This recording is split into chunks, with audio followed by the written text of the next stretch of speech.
ISLൽ നീണ്ട 11 സീസണുകളിൽ പങ്കെടുത്തിട്ടുള്ള ടീമാണ് കേരള ബ്ലാസ്റ്റേഴ്സ് എന്ന് പറയുന്നത്.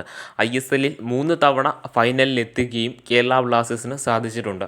പിന്നീട് 2 തവണ നോക്കൗട്ടിലും എത്തിയിട്ടുണ്ടെങ്കിൽ പോലും അതിൽ രണ്ടിലും കേരള ബ്ലാസ്റ്റേഴ്സിന് പരാജയമായിരുന്നു. അതിൽ നിന്ന് പുറത്താവുകയും ചെയ്തിട്ടുണ്ടായിരുന്നു ആ ഒരു 2 സീസണിലും.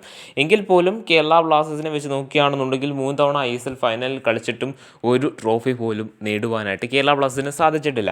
അതുമാത്രമല്ല മറ്റ് ടൂർണമെൻറ്റുകൾ എടുത്ത് പറയുകയാണെന്നുണ്ടെങ്കിൽ ഡ്യൂറൻഡ് കപ്പും സൂപ്പർ കപ്പും ഈ ടൂർണമെൻറ്റുകളിലും കേരള ബ്ലാസ്റ്റേഴ്സ് കളിച്ചിട്ടുണ്ട്. എന്നിട്ട് പോലും കേരള ബ്ലാസ്റ്റേഴ്സിന് ഒരു മേജർ ട്രോഫി ചൂണ്ടിക്കാണിക്കുവാനായിട്ടില്ല എന്ന് എടുത്തെടുത്ത് പറയേണ്ടതാണ്. കേരള ബ്ലാസ്റ്റേഴ്സ് ഇന്ത്യയിലെ ഒരു പ്രൊഫഷണൽ ക്ലബ്ബ് എന്ന നിലയിൽ തന്നെ ISL ഉൾപ്പെടെയുള്ള 3 ടോപ്പ് ടയർ ടൂർണമെൻറ്റുകളിൽ തന്നെയാണ് പങ്കെടുത്തിട്ടുള്ളത്. എന്നിട്ട് പോലും കേരള ബ്ലാസ്റ്റേഴ്സിന് ഒരു ട്രോഫി പോലും എന്തുകൊണ്ട് കാണിക്കാൻ പറ്റുന്നില്ല എന്ന് ചോദിച്ചു കഴിഞ്ഞാൽ അതിന് പല കാരണങ്ങളുണ്ട്. എസ്പെഷ്യലി പറയുകയാണെന്നുണ്ടെങ്കിൽ മത്സരത്തിൽ പല ക്രൂഷ്യൽ മത്സരങ്ങളിലും 100% വിജയം ഉറപ്പിച്ച മത്സരങ്ങളിൽ പോലും എഫേർട്ട് കുറവായതിനാൽ തന്നെ, താരങ്ങളുടെ ഭാഗത്തു നിന്നുള്ള എഫേർട്ടുകൾ കുറവായതിനാൽ തന്നെ, അല്ലെങ്കിൽ നല്ലൊരു ഫിനിഷിംഗ് ഇല്ലാത്തതിനാൽ തന്നെ കേരള ബ്ലാസ്റ്റേഴ്സിന് പല മത്സരങ്ങളിലും ഗോളുകൾ കണ്ടെത്തുവാനായിട്ട് സാധിക്കാതെ വരികയും പല മത്സരങ്ങളിലെയും റിസൾട്ട് തന്നെ മാറുന്ന കാഴ്ചയൊക്കെ നമ്മൾ കണ്ടിട്ടുണ്ട്. എസ്പെഷ്യലി പറയുകയാണെന്നുണ്ടെങ്കിൽ ഈ കഴിഞ്ഞു പോയ സൂപ്പർ കപ്പിൽ മോഹൻ ബഗാനുമായിട്ട് നടന്നിട്ടുണ്ടായിരുന്ന മത്സരത്തിൽ കേരള ബ്ലാസ്റ്റേഴ്സ് ടീം 100% വിജയം ഉറപ്പിച്ച് തന്നെയായിരുന്നു ആ ഒരു മത്സരത്തിന് ഇറങ്ങിയിട്ടുണ്ടായിരുന്നത്.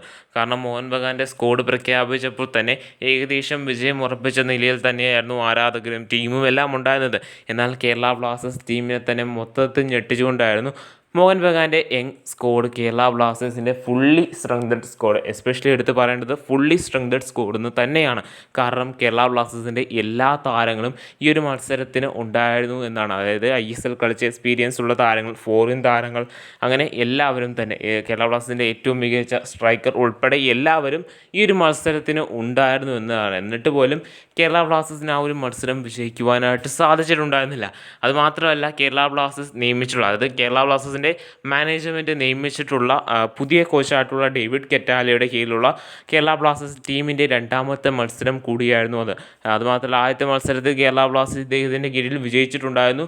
പക്ഷേ 2ാമത്തെ മത്സരത്തിൽ മോഹൻ ബഗാൻ്റെ യങ് സ്ക്വാഡിനോട് പരാജയപ്പെടുന്ന കാഴ്ചയും തുടർന്ന് ടൂർണമെൻറ്റിൽ നിന്ന് പുറത്താവുന്ന കാഴ്ചയുമായിരുന്നു നമ്മൾ കണ്ടിട്ടുണ്ടായിരുന്നത്. സോ ഇങ്ങനെയൊക്കെ ആണെങ്കിൽ പോലും വരാൻ പോകുന്ന ISLൻ്റെ 12ാം സീസണിലെങ്കിലും കേരള ബ്ലാസ്റ്റേഴ്സിന് ഒരു ട്രോഫി കിട്ടുമോ എന്ന ആശങ്കയിലാണ് നിലവിൽ കേരള ബ്ലാസ്റ്റേഴ്സ് ആരാധകരുള്ളത്. കാരണം ഇത് കേരള ബ്ലാസ്റ്റേഴ്സ് മോഹൻ ബഗാനോട് തോറ്റതിന് പിന്നാലെ തന്നെ ഈ വരാൻ പോകുന്ന അതായത് കോച്ച് കെറ്റാലയുടെ കീഴിലുള്ള പ്രതീക്ഷയും നഷ്ടപ്പെട്ടു എന്ന തരത്തിൽ പല ആരാധകരും പറയുന്നുണ്ട്. സോഷ്യൽ മീഡിയയിലൂടെയൊക്കെ തന്നെ അത് സ്പ്രെഡായിട്ടും ഉണ്ടായിരുന്നു. എങ്കിൽ പോലും പറയേണ്ട ഒരു കാര്യം എന്ന് വെച്ചാൽ ഡേവിഡ് കെറ്റാലയുടെ കീഴിൽ വരാൻ പോകുന്ന സീസൺ, അതായത് ഒരു പക്ഷേ കേരള ബ്ലാസ്റ്റേഴ്സ് വരാൻ പോകുന്ന സീസണിൽ ആദ്യം ബൂട്ടണിയുക ഡ്യൂറൻഡ് കപ്പ് ടൂർണമെൻറ്റിലായിരിക്കാം. അതിനുശേഷമായിരിക്കാം ISLും, അതിനുശേഷം സൂപ്പർ കപ്പും എന്ന ഫോർമാറ്റിലായിരിക്കാം ടൂർണമെൻറ്റുകളുടെ കാര്യത്തിൽ പോകാനായിട്ടുള്ള സാധ്യതകളുള്ളത്. ഇതൊരു പൂർണ്ണമായിട്ടുള്ള ഒരു ലീഗിൻ്റെ സ്ട്രക്ചറല്ല, സാധ്യതകളാണ് നമ്മൾ പറയുന്നത്. അതുമാത്രമല്ല വരാൻ പോകുന്ന സീസണിൽ കേരള ബ്ലാസ്റ്റേഴ്സിന് കപ്പടിക്കണമെങ്കിൽ, അല്ലെങ്കിൽ നല്ലൊരു കളി കാഴ്ചവെക്കണമെന്നുണ്ടെങ്കിൽ പല മാറ്റങ്ങളും ടീമിൽ കൊണ്ടുവരേണ്ടത് അനിവാര്യമാണ്. അത് കോച്ച് ഡേവിഡ് കെറ്റാലയ്ക്കും മനസ്സിലായിട്ടുണ്ട് എന്ന് നമുക്ക് മനസ്സിലാക്കാം. എസ്പെഷ്യലി ഡിഫൻസിൻ്റെ കാര്യത്തിലേക്ക് വരികയാണെന്നുണ്ടെങ്കിൽ മിലോസ് റെൻസിച്ചിന് ഇനി കേരള ബ്ലാസ്റ്റേഴ്സിൽ തുടരുവാനായിട്ടുള്ള സാധ്യതകൾ വളരെയധികം കുറവാണ്. അറ്റാക്കിങ്ങിൻ്റെ കാര്യത്തിലേക്ക് വരികയാണെന്നുണ്ടെങ്കിൽ ക്വാമെ പെപ്രയും ടീമിനോട് വിട പറയാനായിട്ട് സമയമായി എന്നും നമുക്ക് മനസ്സിലാക്കാം. ഇനി മിഡ്ഫീൽഡിലേക്ക് വരികയാണെന്നുണ്ടെങ്കിൽ അഡ്രിയാൻ ലൂണ ഒരു പക്ഷേ കേരള ബ്ലാസ്റ്റേഴ്സിൽ തുടർന്നേക്കാം, ഒരു പക്ഷേ കേരള ബ്ലാസ്റ്റേഴ്സിൽ നിന്ന് വിട്ടുപോയേക്കാം. ഈ ഒരു സാഹചര്യമാണ് നിലവിൽ അദ്ദേഹത്തിനും ഉള്ളത്. കേരള ബ്ലാസ്റ്റേഴ്സിൻ്റെ അഡ്രിയാൻ ലൂണ ഏതാണ്ട് വർഷങ്ങളായിട്ട്, അതായത് ISLൻ്റെ 8ാം സീസൺ തൊട്ട് കേരള ബ്ലാസ്റ്റേഴ്സിന് വേണ്ടി ബൂട്ടണിയുന്ന താരമാണ്. ഇനി വരാൻ പോകുന്ന സീസണിൽ അദ്ദേഹത്തിൻ്റെ 4ാമത്തെ സീസണായിരിക്കും, അല്ല 5ാമത്തെ സീസണായിരിക്കാം അദ്ദേഹത്തിൻ്റെ ബ്ലാസ്റ്റേഴ്സിന് വേണ്ടി കളിക്കുകയാണെന്നുണ്ടെങ്കിൽ അദ്ദേഹത്തിൻ്റെ 5ാം സീസണായിരിക്കാം വരാൻ പോകുന്നത്. അതുമാത്രമല്ല ഇനി കേരള ബ്ലാസ്റ്റേഴ്സിന് കപ്പടിക്കണമെങ്കിൽ പോലും പല ഇന്ത്യൻ താരങ്ങളുടെ കാര്യത്തിലും തീരുമാനം എടുക്കേണ്ടതായിട്ടുണ്ട്. പല താരങ്ങളെയും ടീമിൽ നിലനിർത്തുന്നതിന് പകരം, അതായത് ആവശ്യമില്ലാത്ത പല താരങ്ങളെയും വിട്ടുകൊണ്ട് കുറച്ചും കൂടി ക്വാളിറ്റി ഏറിയ താരങ്ങളെ ടീമിലേക്ക് എത്തിക്കുവാനായിട്ട് മാനേജ്മെൻറ്റ് ശ്രമിക്കേണ്ടത് അത്യാവശ്യം തന്നെയാണ്.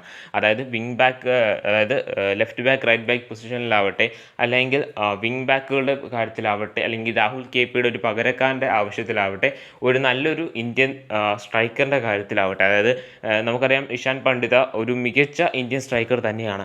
എന്നിട്ട് പോലും അദ്ദേഹത്തിന് കേരള ബ്ലാസ്റ്റേഴ്സിൽ ഒരു മികച്ച ഒരു പെർഫോമൻസ് കാഴ്ചവെക്കുവാനായിട്ട് ഒരു മത്സരത്തിലും സാധിച്ചിട്ടില്ല.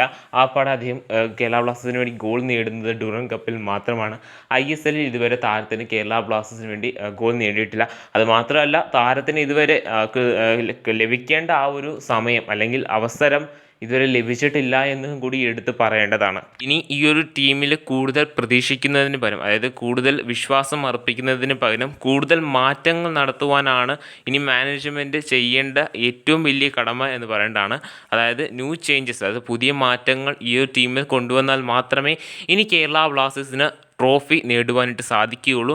അതിപ്പോൾ ഏത് ടൂർണമെൻ്റ് ആണെങ്കിലും ശരി, ഡ്യൂറൻ കപ്പ് ആവട്ടെ, സൂപ്പർ കപ്പ് ആവട്ടെ, ഇനി ISL ഷീൽഡോ ISL കപ്പോ ആവട്ടെ, ഏത് ടൂർണമെൻ്റ് ആണെങ്കിൽ പോലും കേരള ബ്ലാസ്റ്റേഴ്സിന് കപ്പടിക്കണമെങ്കിൽ ആ ഒരു കോമ്പറ്റീറ്റീവ് മൈൻഡ് എല്ലാ താരങ്ങളുടെയും, അതായത് കേരള ബ്ലാസ്റ്റേഴ്സിന് വേണ്ടി ബൂട്ടണിയുന്ന എല്ലാ താരങ്ങളുടെയും മൈൻഡിൽ ഉണ്ടായെങ്കിൽ മാത്രമേ കേരള ബ്ലാസ്റ്റേഴ്സിന് വിജയം നേടുവാനായിട്ട് സാധിക്കത്തുള്ളൂ. എന്തൊക്കെയായാലും വരാൻ പോകുന്ന സീസണിലെങ്കിലും കേരള ബ്ലാസ്റ്റേഴ്സിന് ഒരു കപ്പ് നേടട്ടെ എന്ന് തന്നെ നമുക്ക് പ്രതീക്ഷിക്കാവുന്നതാണ്.